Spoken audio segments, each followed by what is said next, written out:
Welcome to a more full briefing room. Double the fun is what I've been saying this morning. Good, you laughed. Thank you. Okay, I have a couple of items for all of you at the top. I will say I have a hard out at 1 o'clock, but I'm going to try to get to as many people in here as humanly possible. Today, the Department of Health and Human Services announced that they have awarded $200 million from the American Rescue Plan to support services for survivors of domestic violence. As we all know, the pandemic and its economic impact significantly increased the risks of abuse for victims of domestic violence and made it much harder for them to seek safety and support. This money will provide critical support through the Family Violence Prevention and Services Act program. It will provide 296 supplemental grant awards that will be used to fund domestic violence services in every state and territory, as well as supplementary funding for tribes, state domestic violence coalitions, national resource centers, specialized services for abused parents and children grantees, and national domestic violence hotlines. Also on COVID, to start off today, I wanted to give you a brief update on our whole of government wartime COVID-19 response. We have gone from 6% of U.S. adults with one shot on the day the president took office to more than 60% in just 4 months.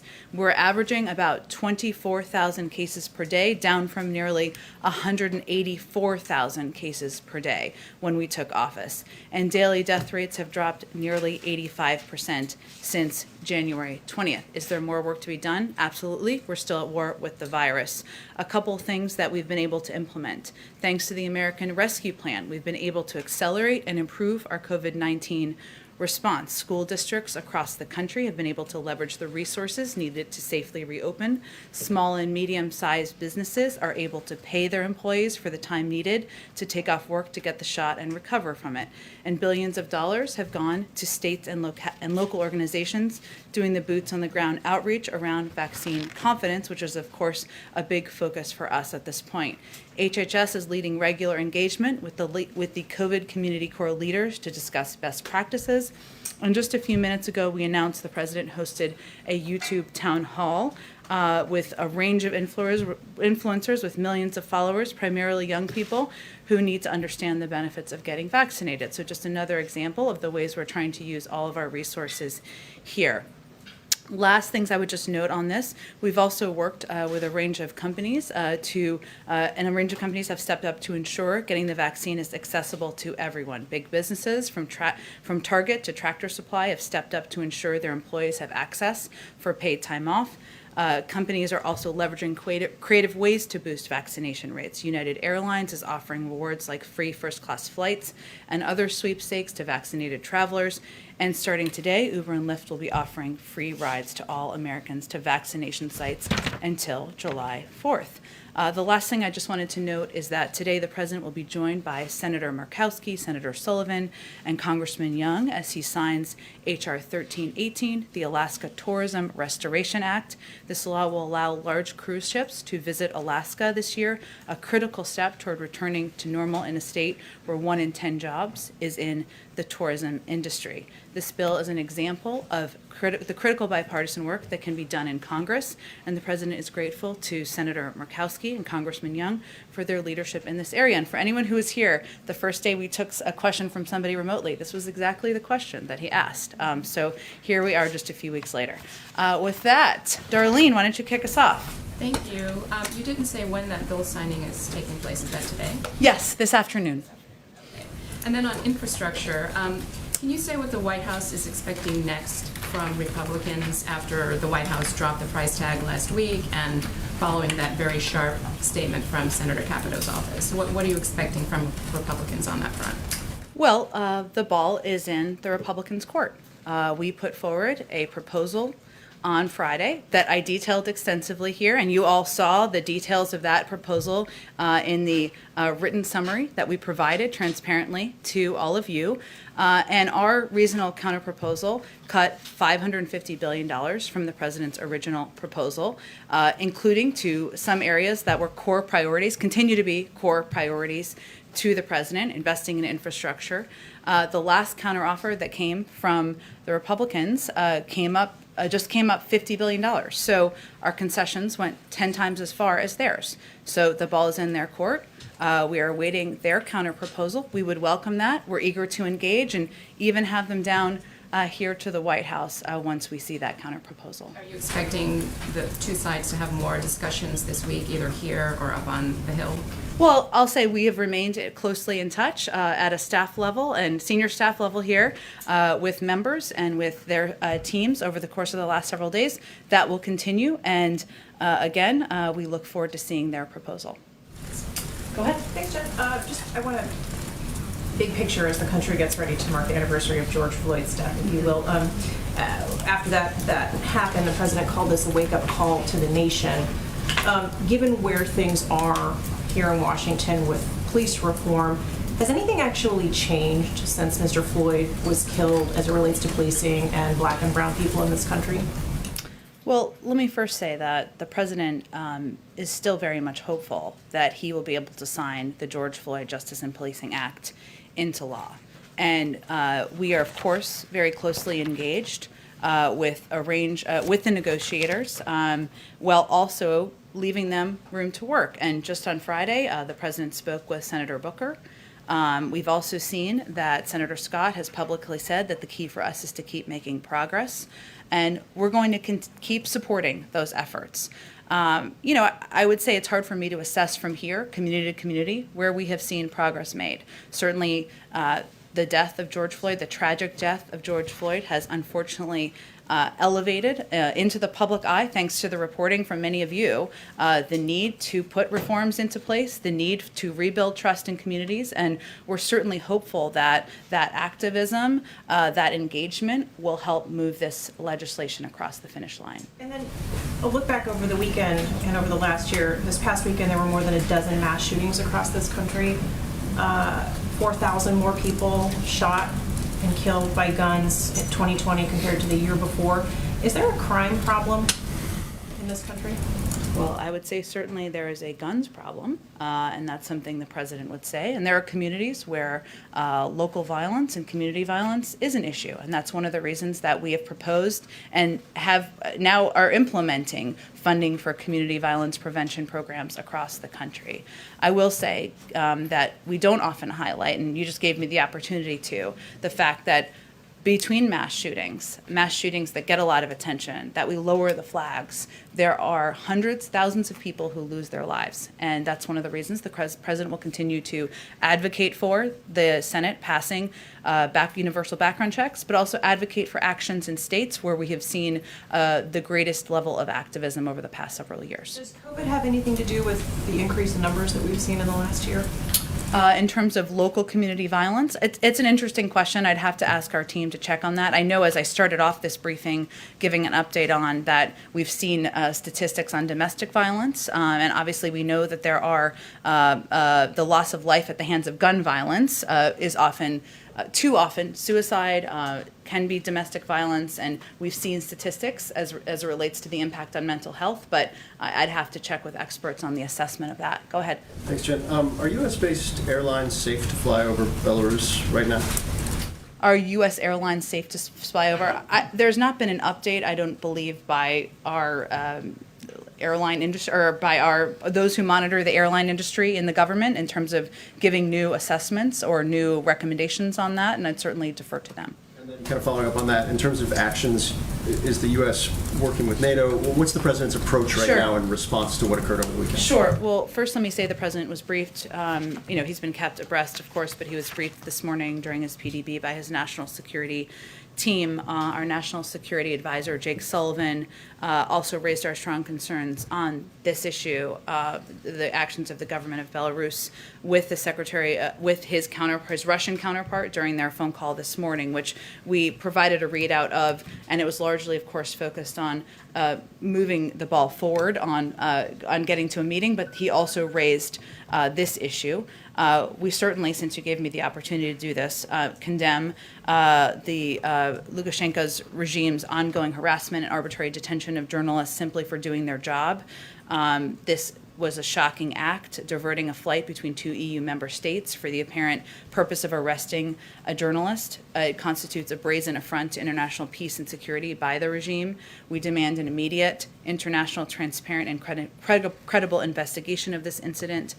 We are in touch with a range of partners bilaterally and through multilateral channels from NATO, the OSCE, UN, EU, and others. And we have nothing to read out at this point, but we will continue to coordinate closely with them. And just one more quick one, since we're in kind of a critical week on infrastructure. Does the president have a trigger, or is he identified, like, all right, this is, if I see this, we're walking, or if I see this, we're going to keep this going past Memorial Day? Do you have that laid out kind of in black and white inside the White House right now? I would say we're eager to see their proposal and see what they have to offer. And I think it doesn't take anything more than simple math to know that if we came down by $550 billion and they came up by $50 billion, they have a ways more to go. Go ahead. President Putin and President Lukashenko are very close friends and allies. Does the events with the Ryanair and the arrest of the journalist, is that going to have an impact on the meeting? And are you prepared to announce a summit between the President and President Putin today, or when do you expect to be able to do that? Well, I will say that as we provided in the call readout, our National Security Advisor did have a call with his counterpart, and it was an important step that call was an important step in the preparation for a planned U.S.-Russia summit, the date and location of which we're not ready to announce at this point yet, and we're still working on the details. I will say that while our focus and the purpose of a meeting like this will be to move to a more stable and predictable relationship with Russia after several years where it has not been exactly that, and we believe we can do that in a constructive manner, it does not mean that we will hold back on areas where we have concern, as you've seen over the past several weeks, where we have simultaneously issued an invitation to have a meeting while also putting forward sanctions for actions that we find unacceptable. And so certainly, the fact that our National Security Advisor raised this issue is evidence of that, while also having a conversation about how we can move forward our planning on the summit. On another subject, can you give us a sense of what the meeting with the George Floyd family will look like tomorrow? How many members of the family will participate? Do you expect that to open for coverage? What should we expect? I certainly can. So tomorrow the president is hosting members of the Floyd family here at the White House to mark the anniversary of his tragic killing. This is going to be a private meeting, and we certainly will also put out a statement from the president marking the anniversary, a day that certainly impacted him personally and impacted millions of Americans, but he wanted this meeting to be private in order to have a real conversation and preserve that with the family. He has a genuine relationship with them, and the courage and grace of this family, and especially his daughter Gianna, has really stuck with the president, as you have seen him talk about Kelly and others many times over the past several months. So he's eager to listen to their perspectives and hear what they have to say during this meeting. In terms of the people who are attending, it is, Gianna, his daughter, of course, will attend. Roxy Washington, his mother. Bridget Floyd, his sister. Philonise Floyd, his brother.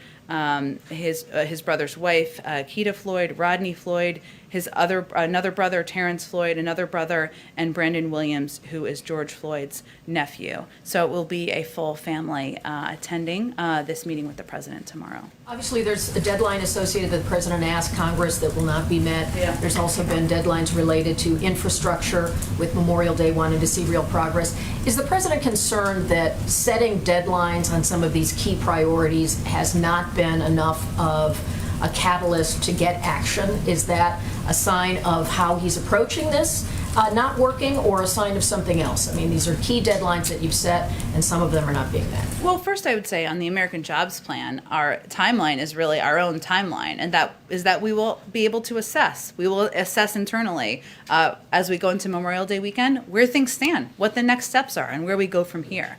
That can take a range of formats. As it relates to the George Floyd Act, the president used the opportunity of his joint session address to elevate a piece of legislation that is working its way through with bipartisan negotiations because he felt it was important to elevate it and important to put out a bold and ambitious agenda. Now, it's clear by the negotiators and by the fact that tomorrow is the anniversary, that's not the timeline that the passing of the bill will be on. But he is encouraged that there's ongoing progress and that there is a sense from the negotiators that there's a path forward, and he believes he can continue to press on that. Go ahead. Thank you. On the origins of COVID, there's a new Wall Street Journal story that 3 researchers at the Wuhan Institute of Virology were hospitalized with symptoms consistent with both COVID-19 and common seasonal illness in November of 2019. That's something that is apparently known to U.S. intel officials. So why isn't President Biden pushing for more access, more information to get to the bottom of exactly what happened? We are. And we have repeatedly called for the WHO to support an expert-driven evaluation of the pandemic's origins that is free from interference or politicization. Now, there were phase 1 results that came through. We were not, during that first phase of the investigation, there was not access to data, there was not information provided. And now we're hopeful that WHO can move into a more transparent, independent phase 2 investigation. But with 589,920 dead Americans, at what point does President Biden say, we don't want to wait for the WHO, we don't know what they're doing, this needs to be an American-led effort to get to the bottom of what happened? Well, first of all, we need access to the underlying data and information in order to have that investigation. And why not? But he talks all the time about how he's known President Xi for a long time. So why can't he just call and we need ask them him for that information? I think you're misunderstanding how this process actually works.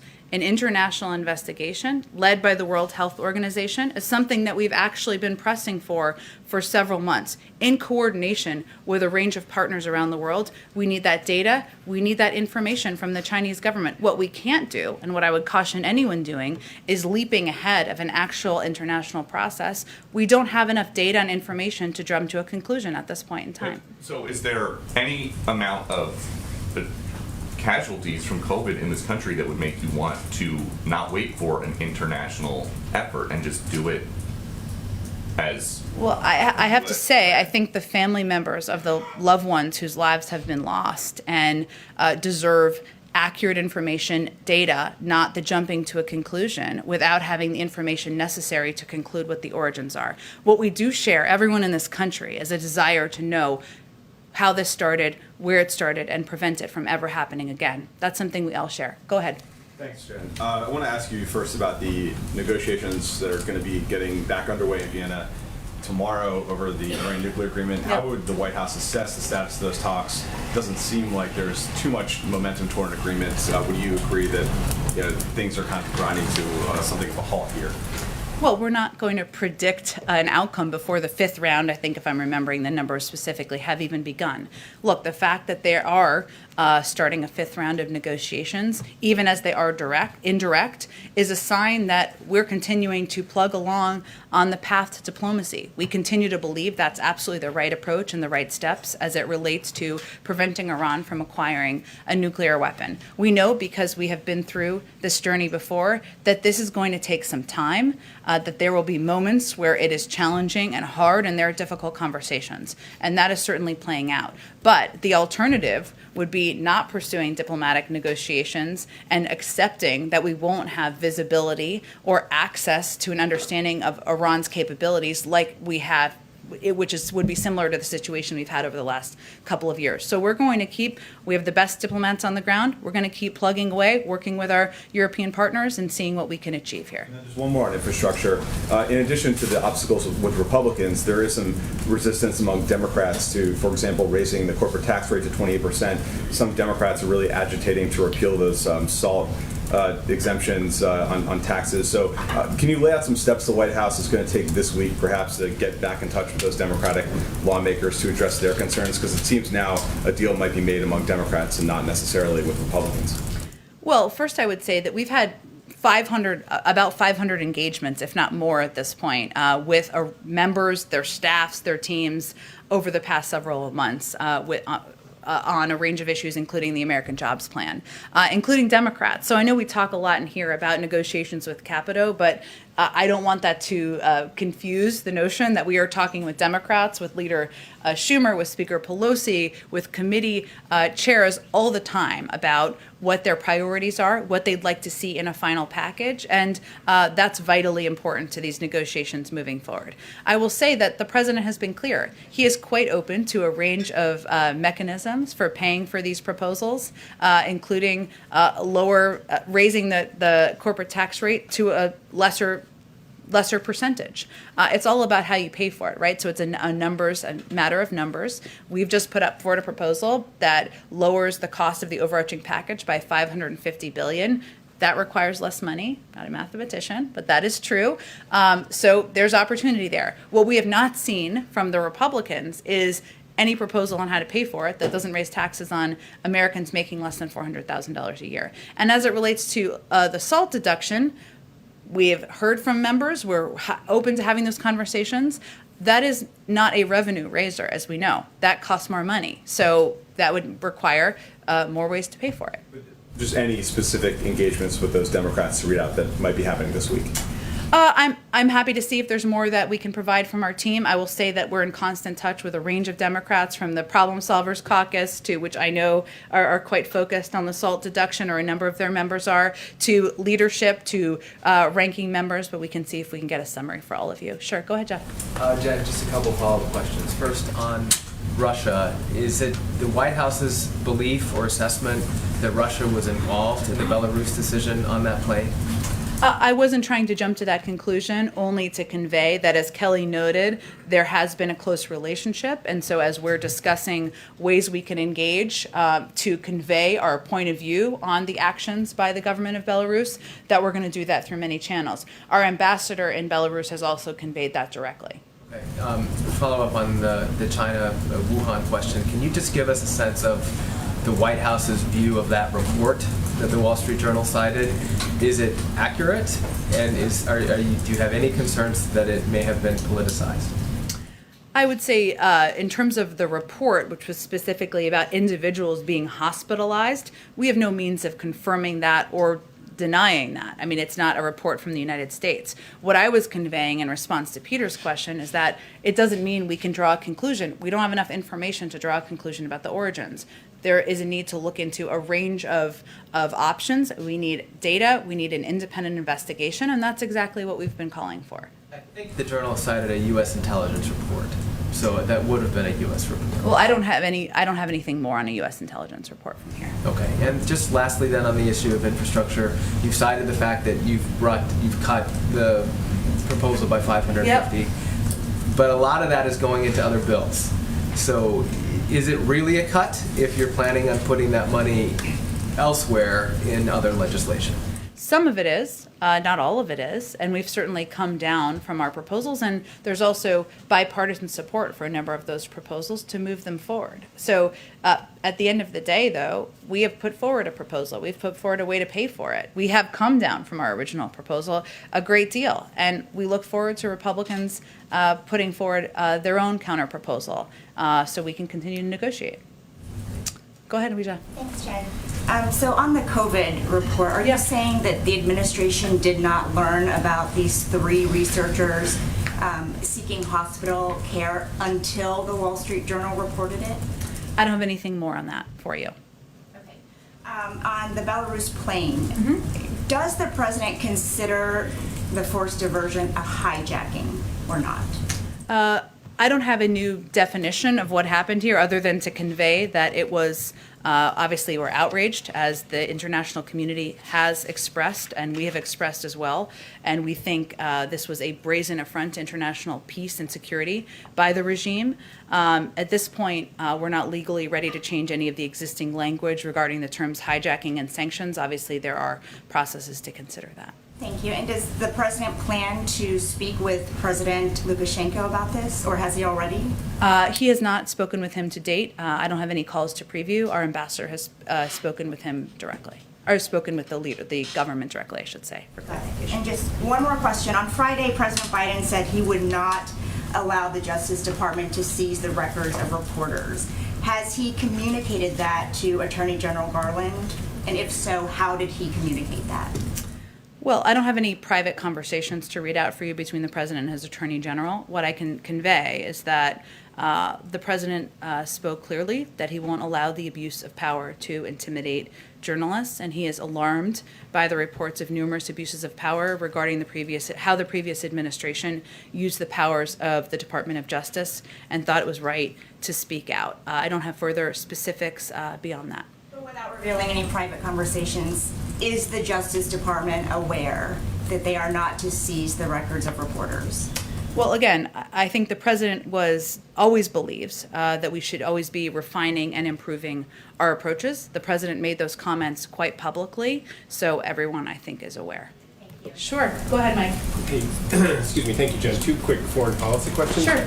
One on Israel. Yep.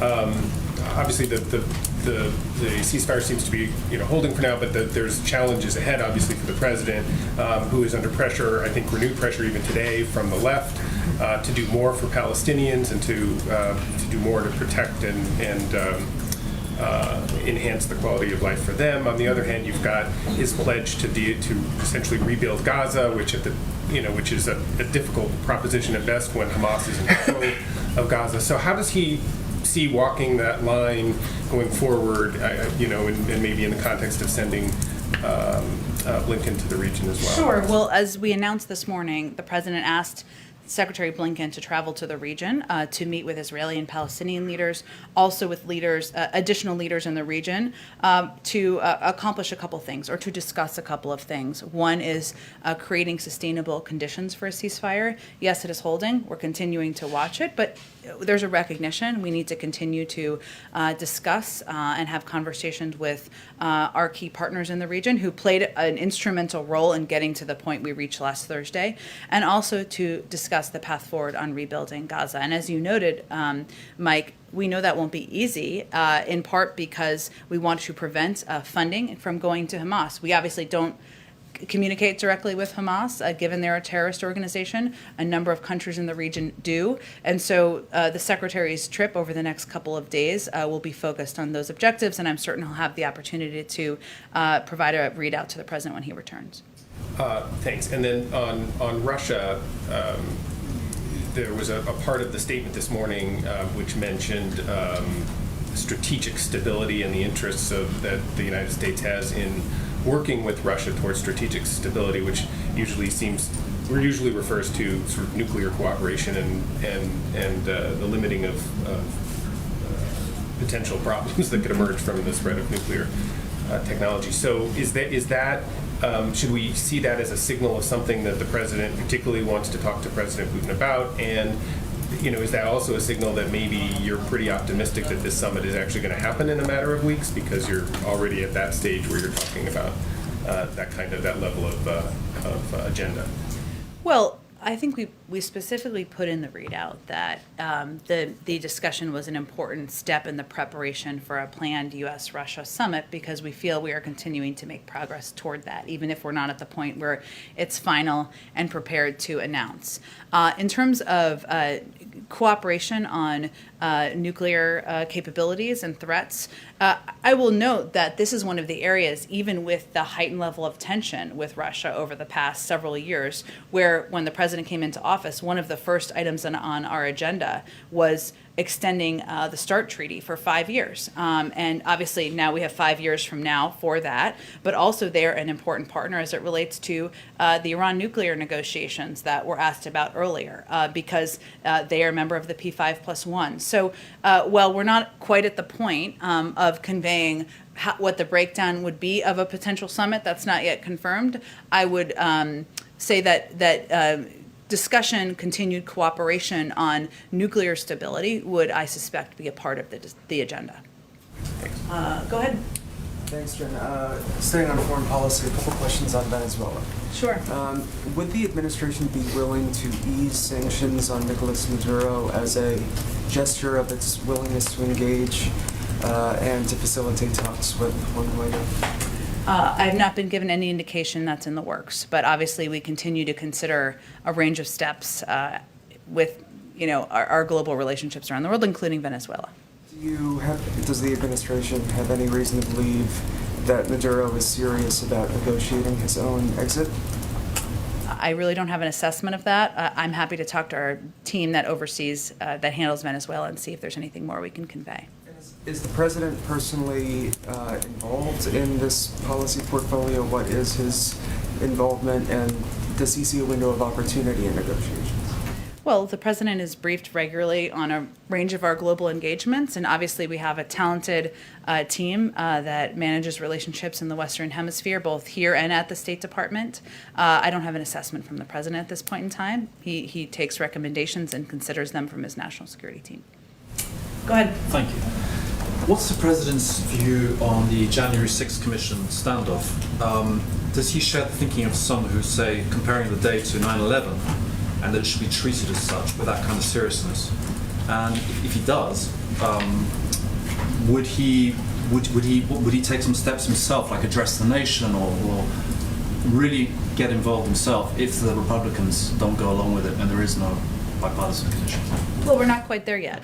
There are ongoing discussions and negotiations. The president believes the attack on the Capitol on January 6th was an unprecedented assault on our democracy. He's repeatedly conveyed that to the American public and spoken and said that in public addresses. He doesn't feel this is a political issue. This is really a question of how we secure our democracy and the rule of law. We saw 35 Republicans join Democrats in supporting a commission moving forward. We're talking about action in the Senate, and certainly we are going to continue to encourage Republican members to do the right thing, but ultimately it's up to them. But would he get involved if they chop the ball in his view? We're not there yet. We're here every day, so we'll have a discussion if that's the point we're at. Go ahead. If the infrastructure bill doesn't get any bipartisan support, is the White House concerned at all about it impacting other areas you're seeking compromise, police reform being one of those areas? And I ask because Mitch McConnell said a couple of weeks ago, 100% of our focus is on stopping the new administration, so it doesn't seem like they're going to be coming to the table in any real way on a lot of these issues that you guys want. Well, first I would say on police reform, there are ongoing negotiations that both Senator Booker, Senator Scott, and Congresswoman Bass have all conveyed are making progress, and they're encouraged by the tone and tenor of those conversations. That's a good sign. I talked earlier about how the president is going to be signing a bipartisan piece of legislation into law later this afternoon. Senator Murkowski and Senator Young will be here. There are a range of opportunities to work together in a bipartisan way, including on the Frontiers Act that has since been renamed, but you know the one I'm talking about. So, look, I would say that our view is that investing in our nation's infrastructure, preparing our workforce to be more competitive in the global community to compete with China is something where there should be bipartisan support. We've put forward a good faith proposal. It's now the ball is in their court. But as it relates to your question about Senator McConnell and what impact his agenda will have, our view is that it's really a test for Republican senators. Do they want to find common ground? Do they want to engage with the president about moving an agenda forward for the American people, or are they going to take all of their direction from leadership? And we see there's opportunity to move forward in a bipartisan manner, even with those comments made by Senator McConnell. And just quickly back to gun control. Where are the talks on gun control? And more importantly, has the president talked to Senator Toomey or any of those other Republicans that have talked about background checks legislation, for example? Well, the president has had a range of conversations with members over the past several months, and obviously putting in place common sense gun safety measures is something that has been a priority for him throughout his career. He helped pass the Brady bill. He helped get background checks in place. He helped get the assault weapons ban passed, and he will continue to encourage and push that with members while he is president, top of his agenda. In terms of the status of the legislation, I would point you to leadership in the House, in the Senate, to have a discussion about that. Go ahead. Most of California is already in a drought emergency. There's fears that wildfire season will be earlier and longer and worse than ever this year. Obviously, we're about to head to FEMA for a hurricane outlook briefing. You've announced some money, but what is the administration doing right now that could have an impact in this current drought and looking ahead to this year's wildfires? Well, it's a great question, and I'd love to get you a more detailed answer than I'm going to have in front of me in this moment. I will say that there have been internal briefings through the interagency, through cabinet-level interagency meetings and discussions about how to address not just hurricane season, but also the approaching season, wildfire season. In terms of exact funding and money, I would have to check with them. Let me just note, if I may, that in advance of the president's visit to FEMA, we are announcing, as you may have seen, $1 billion. We will direct $1 billion for communities, states, and tribal governments into pre-disaster mitigation resources to prepare for extreme weather events and other disasters. And we certainly know that part of this effort is preparing communities for hurricanes, but also for pending forest fires that we know have impacted many parts of California. We know where they may impact, and our effort now internally is to get ahead of that and work, use every lever we have in government in coordination with local and state authorities to make sure we're as prepared as we possibly can be. But we will see if there's more specifics we can get you as well. Go ahead. Yes, on the Alaska Tourism Restoration Act, one of the things that environmental groups like Friends of the Earth have said is that the coronavirus-induced pause in big ship cruising has given the government an opportunity to kind of reconsider the environmental impact of cruises and modify the regulations. Is that something that the administration is considering? I would say the Department of Transportation would oversee any new regulations or recommendations for that as it relates to the cruise industry. So the legislation, as you know, is a positive in our view because it helps reinvigorate an industry that accounts for a great number of jobs in Alaska and jobs that have been on hold for the past year plus. Maybe more broadly then, is the human impact of the environment something that has been revealed by this pandemic, something that the administration takes into account when it's focusing on the better part of building back better? The human impact in general of the cruise industry? In general, across the board. I think we've seen evidence that the environment has flourished at times because of decrease in industry. Is that something that when you're thinking about building back better, is worth taking into account? Sure. I mean, I think if you look at the American Jobs Plan and proposals the president's put forward, including his ambitious goal of reducing greenhouse gas emissions by 2035, our view is that clean energy jobs, investing in clean energy jobs, which can help the environment, help ensure that we are protecting our Earth for our kids and our grandchildren, can be done simultaneously while creating jobs. So I think that initiative or that viewpoint is central to how the president sees his agenda. And certainly we've seen interesting data, I think that you're alluding to, over the past year as we've seen a slowdown in some industries. But our objective is ensuring that we are investing in a sustainable way to ensure that we can create a system that's creating millions of jobs while also,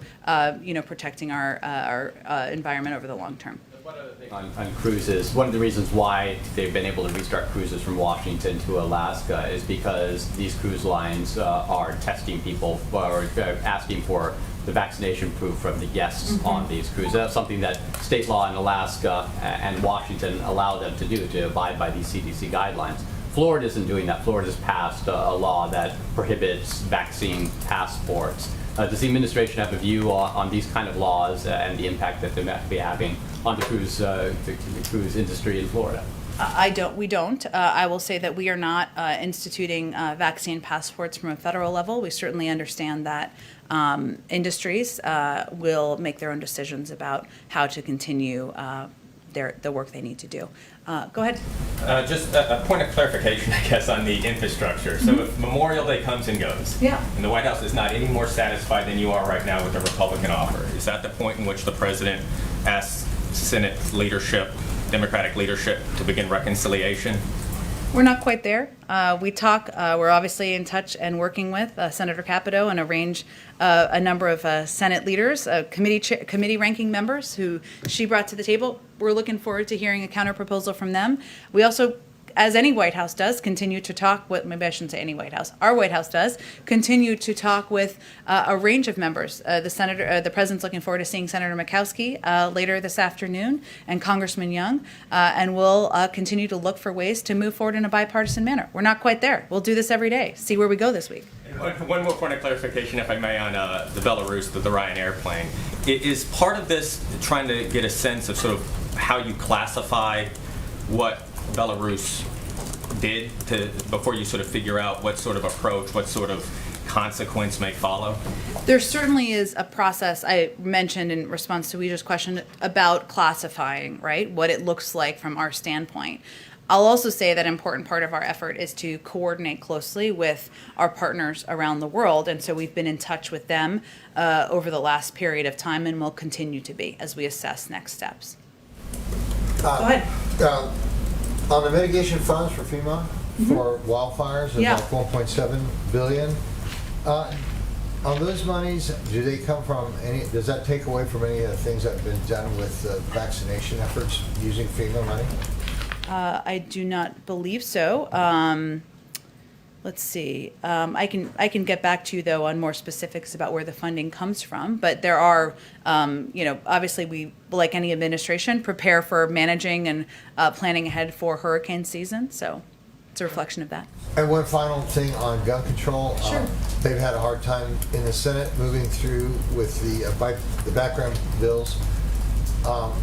With the legislative calendar so packed, do you expect anything before the August recess?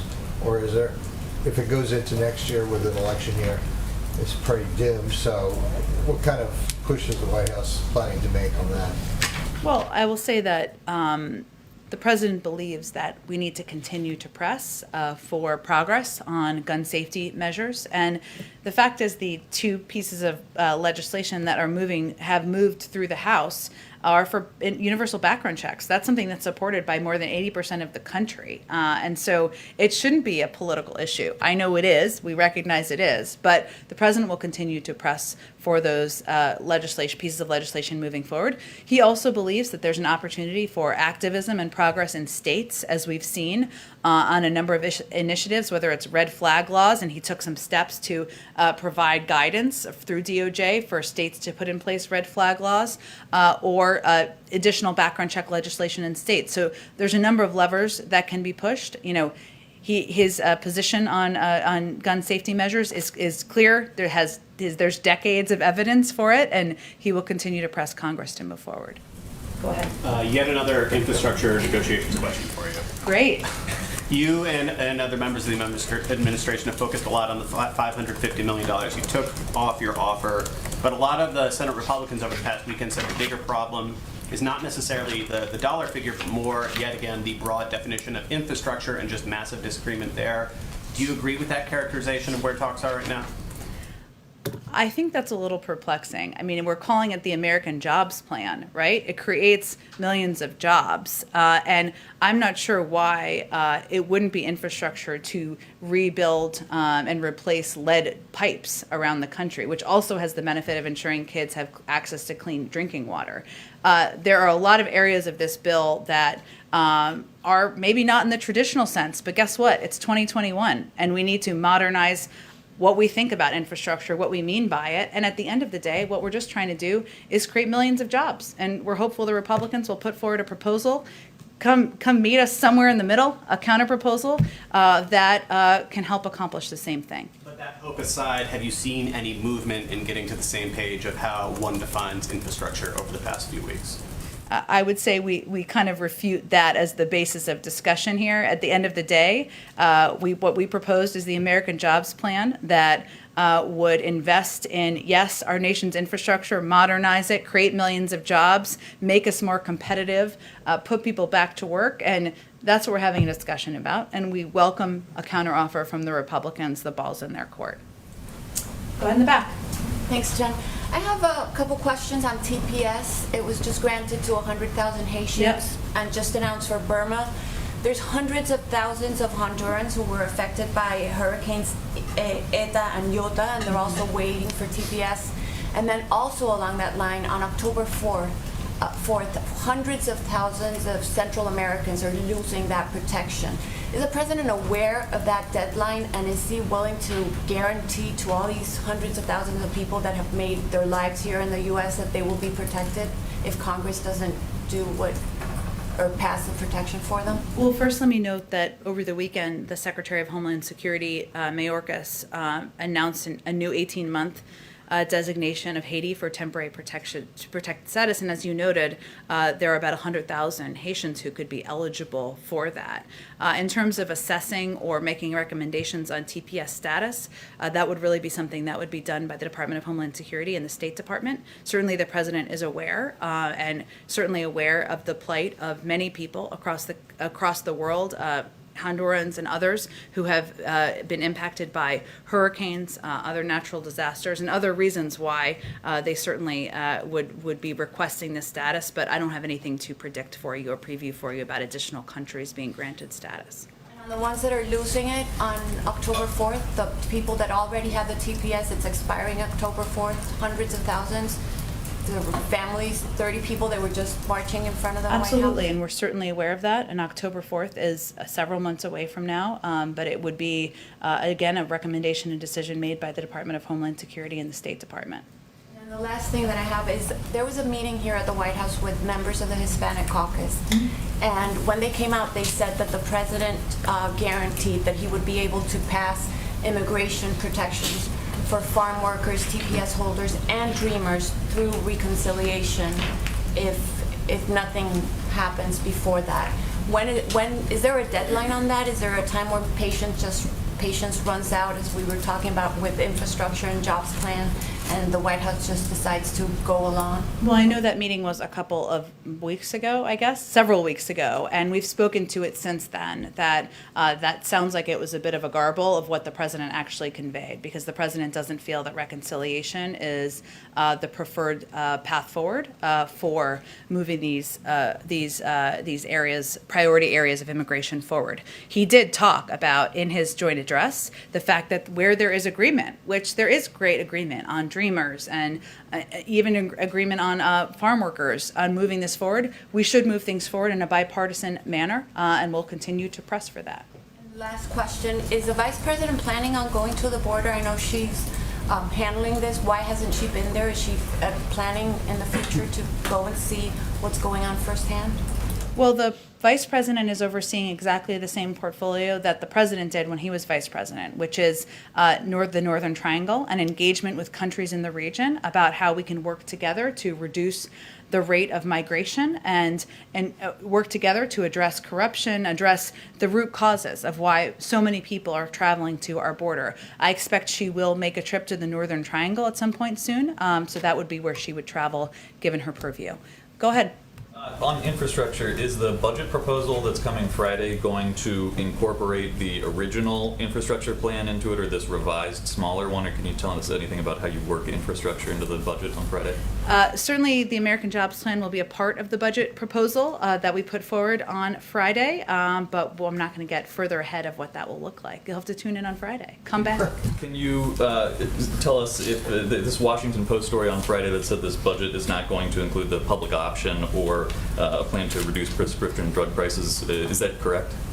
Well, the budget language and the budget documents will certainly talk about the president's priorities, which include lowering the cost of prescription drugs and moving forward on a public option.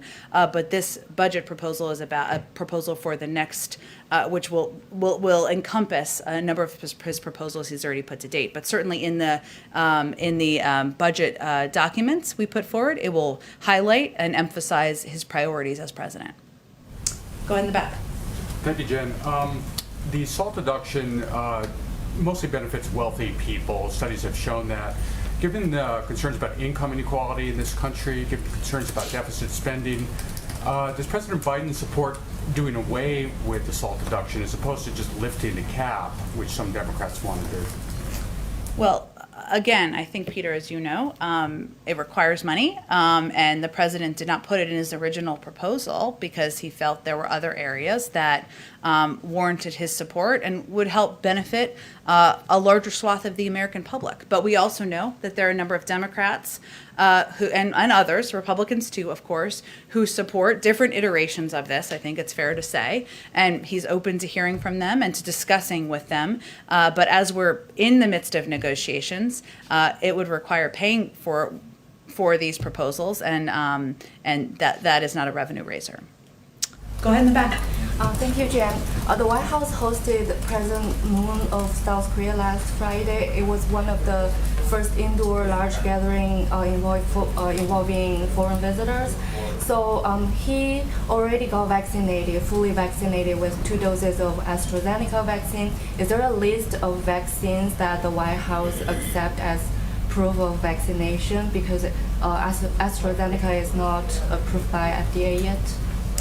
Well, I don't have anything to read out for you in terms of specific requirements of attendees. That's not something we're requiring here, as I think I read out on Friday, for attendees for events. We had an event last week where we signed into law the COVID hate crimes legislation. Obviously, people who are attending events at the White House would be tested. That's part of the requirement, but I don't think I have anything more for you on that. CDC already had guidelines for people who are in the United States who are fully vaccinated can travel pretty freely. What about international travelers?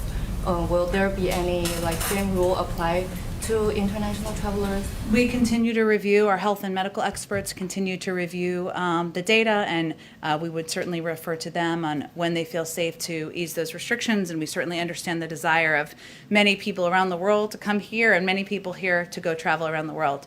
Go ahead. If I could just go back to Belarus, what does the president view as the most concerning action taken by President Lukashenko? Is it arresting Mr. Protasevich on trumped-up charges, or is it diverting the plane to land it and then to arrest him? I mean, I think they're both outrageous and concerning. So if the U.S. believed the charges against Protasevich were legitimate, as it did with Edward Snowden in 2013 when the Bolivian president's plane was forced to make an emergency landing in Vienna because we thought Snowden might be aboard, would the U.S. still object to the method used? Again, I think I've given an extensive comment on this specifically. We're working with our partners around the world. I don't think I have anything more for you. Go ahead in the back. I have a couple of questions. One's on the southern border and another one on Colombia. Sure. This administration is still using Title 42 to expel asylum seekers based on public health concerns. The UN High Commissioner for Refugees has called this government to swiftly end Title 42. Is that the intention? And is there a time frame that you're working on, specifically now that the country is rapidly opening up?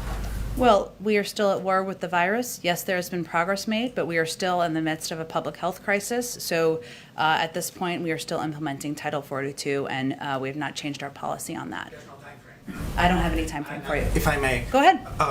Is President Biden concerned that the U.S. might be violating the Universal Declaration of Human Rights by not accepting new asylum requests?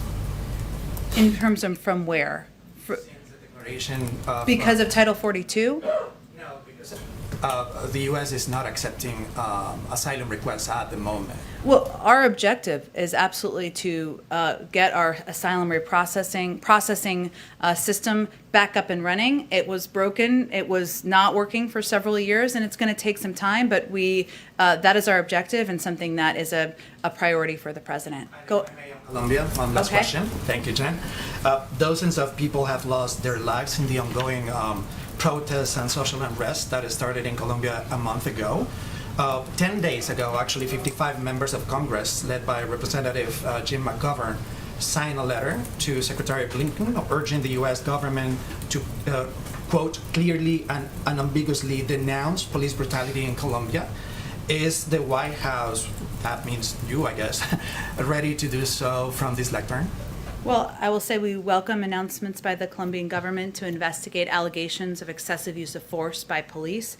The Colombian government has, as you know, has activated a special urgent search unit to investigate reports of missing persons, with 35 search teams deployed nationwide to follow reports received through their 24-hour hotlines. We encourage the authorities to continue to work to locate all missing persons as quickly as possible, and we certainly encourage those actions. Go ahead. Back to Gaza, Secretary Blinken has made clear now is not the time to be bringing up the two-state solution. Well, the US has the ear of both sides at the moment. The world has watched 11 days of fighting, an awful death toll. When is the right time to bring up the two-state solution? Well, first I'll say that the President, the Secretary of State all believe that the only way to bring a lasting end to the violence in the region is for there to be a two-state solution between the parties. It is going to require these parties coming together and agreeing that this is a path they want to pursue, negotiations they want to pursue, and an outcome that they're open to discussing. What the Secretary is there primarily on this trip is to focus on immediate issues right now at hand, which is ensuring that we are creating conditions with our partners in the region for a sustained ceasefire, and also discussing the path forward on rebuilding Gaza, something that there's a great deal of interest and support in the international community on, and there are great needs on the ground. So that's the focus at this point in time, but we continue to support, of course, a two-state solution, or any negotiations toward a two-state solution. It's something we've raised already even prior to the conflict of the last 2 weeks with the Israelis and other partners on the ground. If I may, what more can you tell us about the President's health regime? We hear he's lifting weights. What sort of weights is he lifting? Does he have a personal trainer? And what happened to his Peloton bike? Did he bring it to the White House? I didn't know where this was going, but I'm intrigued by it. I will say I have nothing to read out on the President's private exercise regime, but I can tell you, having traveled with him a fair amount, sometimes he's hard to keep up with. Do we have a schedule on his physical exam? I know you've asked about this before, and it is something we will be doing, of course, this year, and providing transparent information to all of you on. I will see if there's anything more specific I can get to all of you. And was he briefed on the specifics of the COVID vaccine and the incidence of myocarditis in some young people? Has that been a part of his portfolio? Yes, he is aware of that, and obviously, as you know, Kelly, our health and medical experts still continue to convey that it is the right step for 12 to 15-year-olds to get vaccinated, that these are limited cases, and that obviously the risks of contracting COVID are certainly significant even for people of that age. Thanks, everyone, so much. We're waiting for a really tough news day for the cat, so I've now let you in on my secret.